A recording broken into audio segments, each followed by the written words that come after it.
இப்போ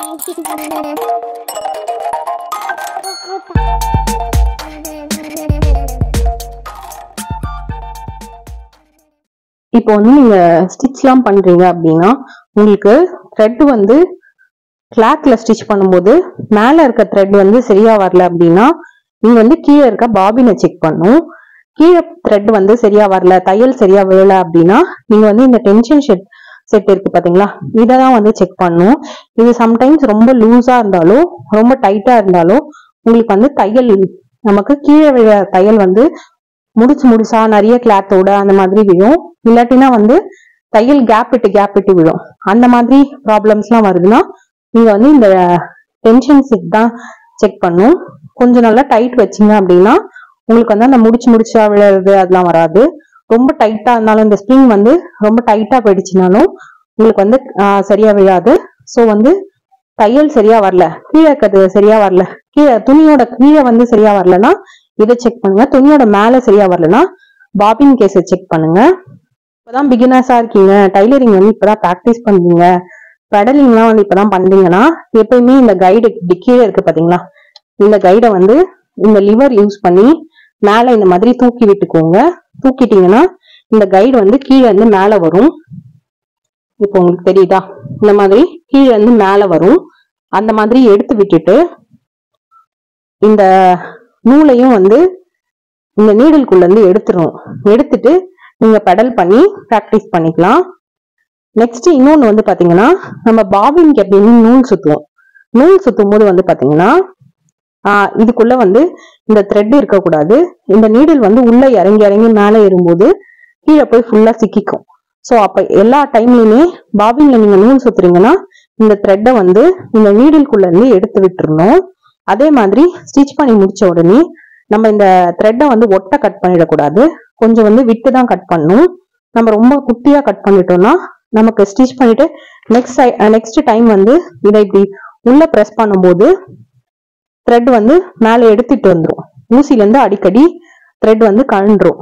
அந்த மாதிரி அடிக்கடி கழன்ற ப்ராப்ளமே வந்து நீங்க இந்த மாதிரி நூல் வந்து லென்த்தா விடாததுதான். ஷார்ட்டா விட்டீங்கன்னா இந்த மாதிரி ப்ராப்ளம்ஸ் எல்லாம் வரும். ஸோ வந்து கொஞ்சம் லென்த்தா விட்டு எடுத்துக்கோங்க. இப்போ நம்ம வந்து இந்த கல்லு மாதிரி இருக்கு பாத்தீங்களா, அந்த இடத்துக்கு இந்த ஹோல்ஸ்ல எல்லாம் வந்து எண்ணெய் விடும்போது நம்ம மிஷின்ல இருந்து வந்து பாபினை வெளியே எடுத்துடணும். இதுக்குள்ளேயே வந்து நம்ம பாபினை வச்சுட்டு இந்த இடத்துல எல்லாம் எண்ணெய் போடும்போது என்ன ஆகும் அப்படின்னு பாத்தீங்கன்னா உங்களுக்கு பாபின்ல இருக்க நூல் வந்து நனைஞ்சு போயிடும். அதனால எப்ப இந்த இடத்துல எல்லாம் எண்ணெய் போடும்போதும் நீங்க வந்து பாபின் கேஸை வந்து வெளியில கழட்டி வச்சுட்டு அதுக்கப்புறமா எண்ணெய் போடுங்க. எண்ணெய் வந்து பாத்தீங்கன்னா ஒரு 3 நாளைக்கு ஒரு வாட்டி அந்த மாதிரி எண்ணெய் போட்டுக்கிட்டீங்கன்னா மிஷின் வந்து ரொம்ப நல்லா இருக்கும். அதே மாதிரி இப்ப பாபின்ல இருந்து நூல் சரியா வரல அப்படின்னா நீங்க வந்து இங்க ஒரு குட்டி ஸ்க்ரூ இருக்கு பாத்தீங்களா, இந்த 2 ஸ்க்ரூவையும் செக் பண்ணணும். இது வந்து லூஸா இருந்ததுனாலும் உங்களுக்கு வந்து இந்த பாபின்ல நூல் வந்து சரியா வராது. இந்த எண்ணெய் வந்து ஒரு குட்டி பல்லு மாதிரி இருக்கும். இந்த பல்லு வந்து உள்ள இந்த மாதிரி ப்ரெஸ் ஆயிருக்கணும். அந்த அளவுக்கு இருந்ததுனாதான் உங்களுக்கு வந்து நூல் கரெக்டா வரும், இல்லாட்டினா சரியா வராது நூல். நெக்ஸ்ட் நம்ம கொஞ்சம் பிகினரா இருக்கோம் அப்படின்னா நமக்கு பாபினையும் இந்த கேஸையும் எப்படி செட் பண்றது அப்படிங்கிறது நமக்கு டவுட் இருக்கும். ஃபர்ஸ்ட் வந்து பாபின் வாங்கும்போது கொஞ்சம் நல்லா பிராண்டடா இருக்க பாபினா பார்த்து வாங்கிக்கோங்க. இது வந்து பார்த்தாலே தெரியும் கொஞ்சம் நல்லா ஹெவியா இருக்கு அப்படின்னா இது கொஞ்சம் நல்ல பாபினா இருக்கும். அதே மாதிரி ப்ரைஸும் வந்து நார்மலை விட கொஞ்சம் அதிகமா இருக்கும். இது வந்து நான் 35 rupeesக்கு வாங்கியிருந்தேன். இது ஃபர்ஸ்ட் வந்து இந்த பாபின்ல நூல் ஃபுல்லா இந்த மாதிரி நீங்க இது யூஸ் பண்ணி மிஷின்ல சுத்தி எடுத்துக்கோங்க. எடுத்துட்டு இந்த பாபினை இந்த கேஸ்குள்ள இந்த மாதிரி வைங்க. வச்சுட்டு இதுல நூல் இருக்கு பாத்தீங்களா, இதை வந்து ஃபர்ஸ்டே கொஞ்சம் லென்த்தா விட்டு எடுத்துக்கோங்க. இந்த மாதிரி கொஞ்சம் லென்த் விட்டு எடுத்துட்டு இதை இந்த கேஸ்குள்ள இந்த மாதிரி வச்சு இங்க ஒரு ஹோல் தெரியுது பாத்தீங்களா, இந்த ஹோல்குள்ள ஃபர்ஸ்ட் கொஞ்சமா இந்த மாதிரி விடுங்க. விட்டுட்டு அதை அப்படியே த்ரெட் எடுத்துட்டு வந்து இந்த ஒரு குட்டி லிவர் மாதிரி தெரியுதா, இதுக்குள்ள இந்த மாதிரி விட்டுக்கோங்க. விட்டு எடுத்தீங்கன்னா கரெக்டா இருக்குன்னு அர்த்தம். அதே மாதிரி பாபின்ல கரெக்டா போட்டிருக்கோமான்னு செக் பண்றதுக்கு நீங்க த்ரெட்டை பிடிச்சி இழுத்தீங்கன்னா பாபின் வந்து ஃப்ரீயா வைண்ட் ஆகணும். அந்த மாதிரி இருக்குன்னா கரெக்டா நூல் சுத்திருக்கீங்கன்னு அர்த்தம். இங்க வந்து ஒரு குட்டி வீல் மாதிரி இருக்கு பாத்தீங்களா, இது வந்து நம்ம நிறைய பேருக்கு எதுக்காக யூஸ் பண்றோம் அப்படிங்கிறது தெரியாது. கொஞ்சம் பிகினர்ஸா இருக்கும்போது இந்த வீல் வந்து எதுக்காக யூஸ் பண்றோம்னா, நம்ம வந்து ஸ்டிச்சஸ் வந்து குட்டியாவோ பெருசாவோ அந்த மாதிரி விழறதுக்கு தான் வந்து இந்த வீல் வந்து யூஸ் பண்றோம். இந்த வீல் திருப்பும் போது ரொம்ப வேகமா அந்த மாதிரிலாம் திருப்பக்கூடாது. ஸ்லோவா திருப்பி நமக்கு எந்த அளவுக்கு தேவையோ அந்த அளவுக்கு வச்சுக்கணும். நீங்க 1 அந்த மாதிரிலாம் வைக்கிறீங்கன்னா ரொம்ப குட்டி குட்டி ஸ்டிச்சஸா விழும். 2 வச்சீங்கன்னா கொஞ்சம் நார்மல் ஸ்டிச்சஸ் விழும். 3 வச்சீங்கன்னா 4, அதாவது கொஞ்சம் நார்மல். இப்ப நம்ம துணிலாம் தைக்கிறோம்னா அந்த ஸ்டிச் வந்து பாத்தீங்கன்னா 3ல இருக்கும். இதே 4, 5 வச்சீங்கன்னா உங்களுக்கு கிளாத் அந்த ஸ்டிச்சஸ் வந்து கொஞ்சம் லென்த்தா விழும். இப்போ பிகினர்ஸா இருக்கீங்க, ஸ்டிச் பண்ணி கிளாத் வந்து பிரிக்கிற மாதிரிலாம் இருக்குன்னா நீங்க வந்து 4, 5ல கூட வச்சு நீங்க ஈஸியா பிரிச்சுக்க முடியும். உங்களுக்கு பிரிச்சுட்டு மறுபடியும் ஸ்டிச் பண்ணிக்க முடியும். மிஷின்ல வந்து இங்க ஒரு லிவர் இருக்கும். இந்த லிவர் வந்து நம்ம எதுக்கு யூஸ் பண்றோம் அப்படின்னு சொல்லிட்டு நாம பிகினர் ஸ்டேஜ்ல இருக்கும்போது டவுட்ஸ் இருக்கும். ஸோ இந்த லிவர் வந்து எதுக்காக யூஸ் பண்றோம் அப்படின்னா, நீங்க வந்து கிளாத் ஸ்டிச் பண்ணி முடிச்சிட்டீங்க, எண்ட்ல இருக்கீங்க, இல்லைன்னா இப்பதான் வந்து கிளாத் ஸ்டார்ட் பண்றீங்க ஸ்டிச் பண்றதுக்குன்னா இந்த லிவர் யூஸ் பண்ணி நம்மளால ரஃப் அடிக்கிறதுன்னு சொல்லுவாங்க. அந்த இடத்த வந்து கொஞ்சம் நிறைய ஸ்டிச்சஸ் மாதிரி விழும். அந்த மாதிரி விழுந்ததுன்னா உங்களுக்கு பிரிஞ்சு வராம இருக்கும். ஸோ எப்ப ஸ்டார்ட் பண்ணும் போதும் சரி, கிளாத் ஸ்டிச் பண்ணி எண்ட் பண்ணும் போதும் சரி, இதை வந்து இந்த மாதிரி ப்ரெஸ் பண்ணி நல்லா கிளாத்தை வந்து ரஃப் அடிச்சுக்கோங்க. அப்பதான் உங்களுக்கு ஸ்டிச்சஸ் வந்து பிரிஞ்சு வராம இருக்கும். அதே மாதிரி இந்த இடத்துல ஒரு பிளேஸ் இருக்கும். இது வந்து பாபின் வைண்டர்னு சொல்லுவாங்க. இதுக்குள்ள வந்து பாபினை இன்சர்ட் பண்ணிட்டு இந்த லிவரை வந்து இதுக்கு மேல தள்ளிக்கணும். தள்ளிட்டு நீங்க வந்து இந்த வீலை சுத்துனீங்க அப்படின்னா உங்களுக்கு வந்து நூல் வந்து இதுக்குள்ள வைண்ட் ஆயிக்கும். அதுக்குதான் இந்த லிவர் யூஸ் பண்றோம். இதுவும் நம்ம நிறைய பேர் யூஸ் பண்ண மாட்டோம். நார்மலா இப்ப அதாவது இந்த ஸ்க்ரூ டிரைவர்ஸ் அந்த மாதிரி யூஸ் பண்ணி நூல் இதுல சுத்திப்போம். இந்த வைண்டர் யூஸ் பண்ணியும் நம்மளால ஈஸியா நூல் சுத்திக்க முடியும். நிறைய பேருக்கு வந்து இந்த வீல் வந்து டைட்டா சுத்தும். டைட்டா சுத்துறதுக்கு ஒரு ரீசன் என்னன்னு பாத்தீங்கன்னா, இந்த பெல்ட் இருக்கு பாத்தீங்களா, இதுக்கு நடுவுல ஒரு சின்ன கேப் இருக்கும். அங்க வந்து இப்ப ஃபேன் காத்துல அந்த மாதிரி த்ரெட்ஸ் வந்து ஃபுல்லா இதுக்கு கீழே வந்து சுத்திக்கும்.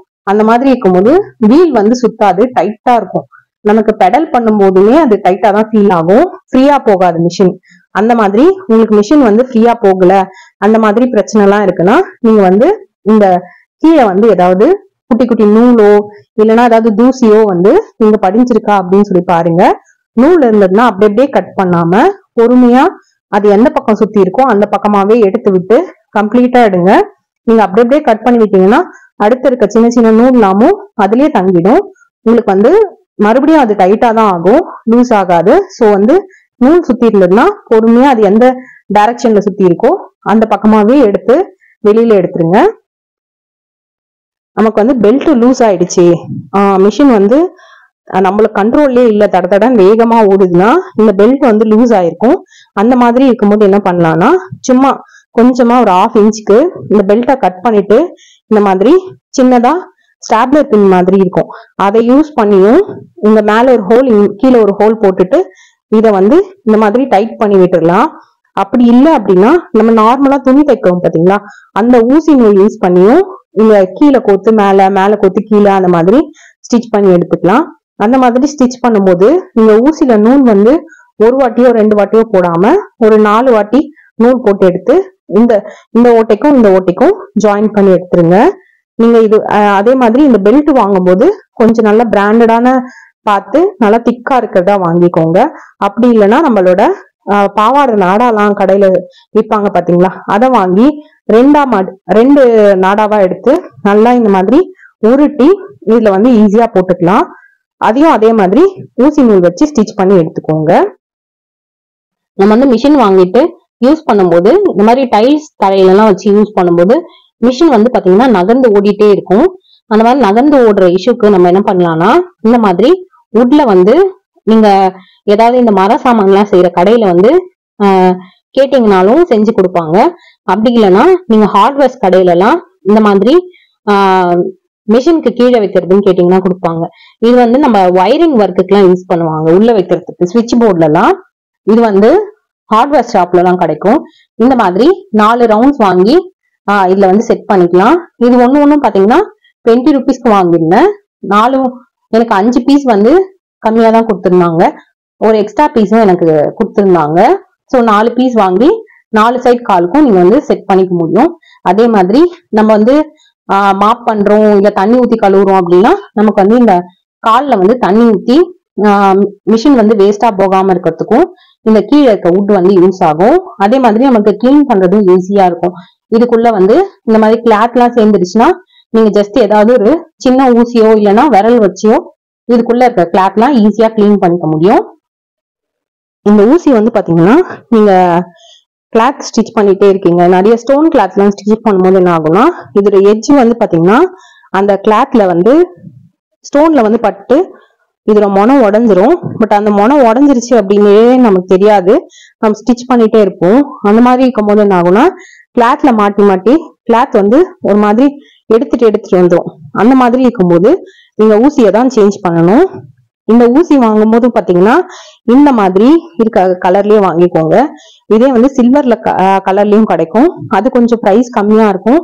இந்த மாதிரி இந்த கலர்ல கிடைக்கிறது வந்து உங்களுக்கு கொஞ்சம் அதிகமா இருக்கும், பட் வந்து உங்களுக்கு கொஞ்சம் லைஃப் வரும். நீங்க வந்து நிறைய கிளாத்தஸ் எல்லாம் ஸ்டிச் பண்ணிட்டே இருக்கீங்கன்னா அடிக்கடி இந்த நீடில மாத்துங்க. அப்பதான் உங்களுக்கு வந்து நீடில் கரெக்டா பஞ்ச் ஆயிட்டு வரும். ரொம்ப நாள் வந்து ஒரே நீடில் யூஸ் பண்றோம்னா நமக்கு கிளாத் வந்து டேமேஜ் ஆகும். அதே மாதிரி நீடில் வந்து பழைசாயிடுச்சுன்னா ஸ்டிச்சஸ் வந்து சரியா விழாது. ஸோ வந்து இந்த நீடில வந்து அடிக்கடி சேஞ்ச் பண்ணிக்கோங்க.